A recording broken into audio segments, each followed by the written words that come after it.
Good morning po sa inyo, Ma'am Mia Ducalang. So, kayo po yung nag-purchase sa Zia online shop po ng dalawang unit ng Mover S10. Isang black po and isang white. Ito pong i-open natin ngayon is yung color white. Ayan po, ma'am. Doon nyo po makikita kung black or white yung nasa box. Yung sticker po. Sulatan po natin ng name nyo, ma'am. Ma'am Mia Ducalang. Ayan po. Bagong-bago yan, ma'am. Halata pong hindi pa nabubuksan. Kasi may strap pa po. Itong strap po na to ay natatanggal lang kapag kinat. So, ikakat na po natin ngayon. Naku, may delivery yung yelo. Sige, kuya. Uy, kalahati lang. Bakit kalahati lang? Kalahati, up. Bakit? Oh. Bakit, kuya? Ha?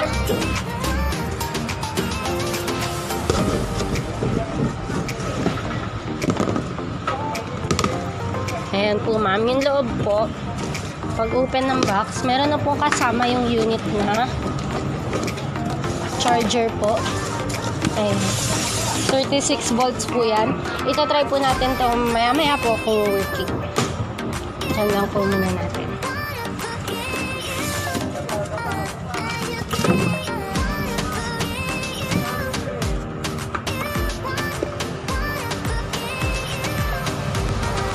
Click. Ayun po. Pag nag-click po, ibig sabihin nag-lock po yun. Pwede rin nyo pong i-adjust yung manibela sa height na gusto nyo. And ang maximum height po na kayang ma-adjust ng manibela is up to 48 inches mula po sa gulong. Sa seat naman tayo, ma'am. Pindot lang po. Yan. And then, ikot and lock. Patagilid. Okay po. So, i-insert nyo lang po yun. Tapos, gano'n lang po. Fit lang po. And then, lock. Okay? Now naman po, dito naman po tayo sa pinaka-gauge ng electric scooter. Para po ma-power on yung mismong unit, is long press nyo lang po itong power button. Okay? Once po, ma'am, na mag-display na po yan, numbers na yan, ibig sabihin po, naka-on na po yung electric scooter nyo.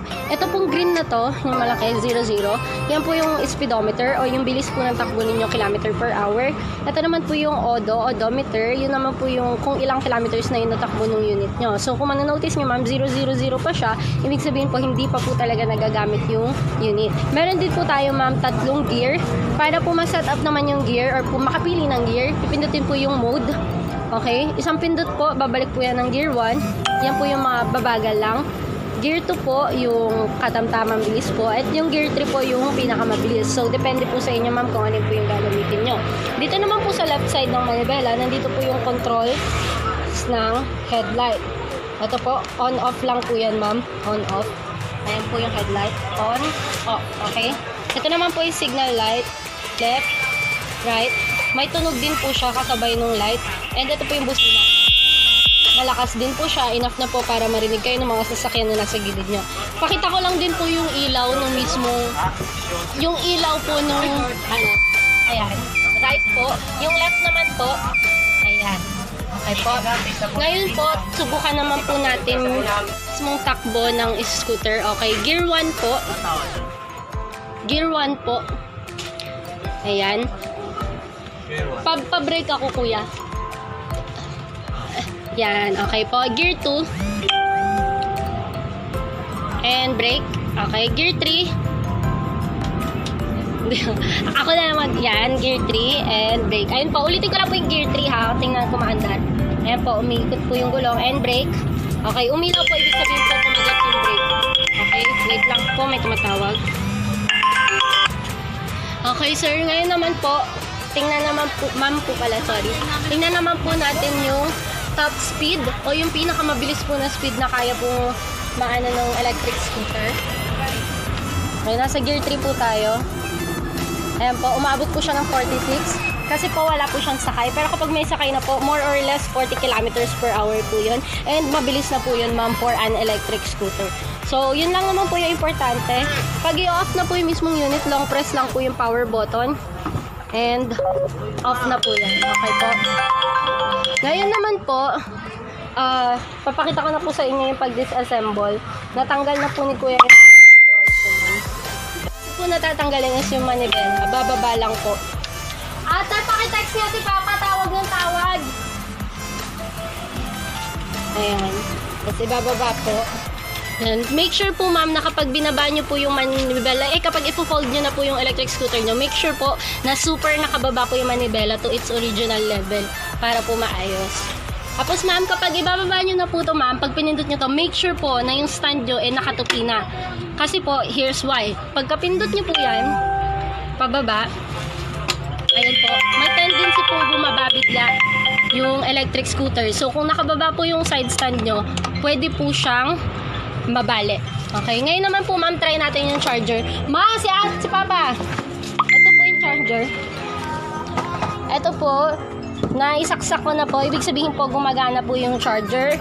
So, green po yan. Kahit hindi po nakasaksak sa electric scooter, talaga pong magi-green siya kasi ibig sabihin po is nakakabit siya sa power. Ngayon po, itatry natin yung charger. Kung ano naman po, i-charge natin mismo sa unit.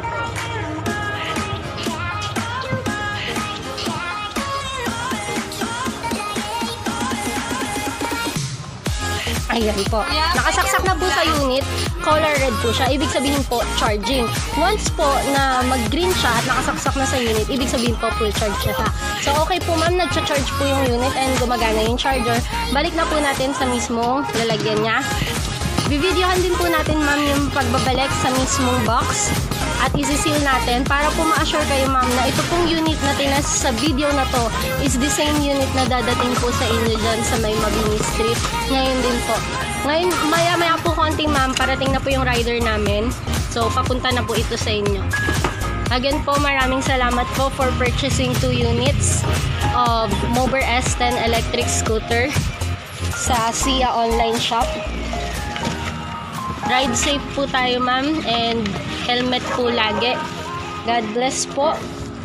And SIA online shop, 100% worry-free online shopping.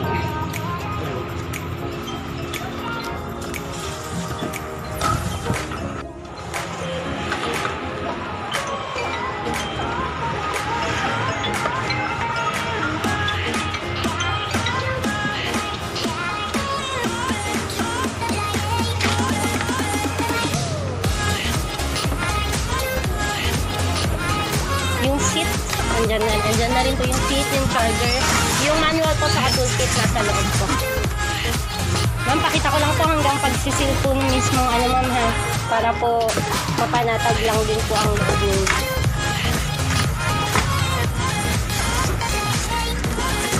So, ito na po yung part na meron na po malalang awkward silence.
for a rarity.